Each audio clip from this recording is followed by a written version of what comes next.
Welcome to SUN news. Gajuwaka నియోజకవర్గం ఉమ్మడి కూటమి అభ్యర్థి పల్లా శ్రీనివాసరావు గారి నామినేషన్ ప్రక్రియలో భాగంగా ఈ రోజు నామినేషన్ ర్యాలీకి పార్టీ అభిమానులు, కార్యకర్తలు భారీ సంఖ్యలో హాజరై నామినేషన్ వేయుటకు ర్యాలీని కొనసాగిస్తున్నారు.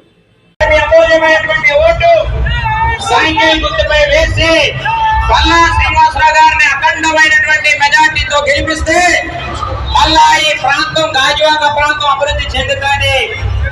మరి ఏదైతే గతంలో మనం టిక్కో ఇల్లు కట్టాం, ఆ ఇల్లు ఇప్పటికీ ఇవ్వలేనటువంటి దుస్థితిలో ఉన్నారు. ఈ పనికి రాష్ట్రాన్ని అధోగతిపాలు చేసినటువంటి దుర్మార్గుడికి, ఈ దొంగలకి నాంది పలకాల్సినటువంటి అవసరం ఆసన్నమైంది. సోదరులారా, దయచేసి మీరందరూ కూడా గమనించాలి.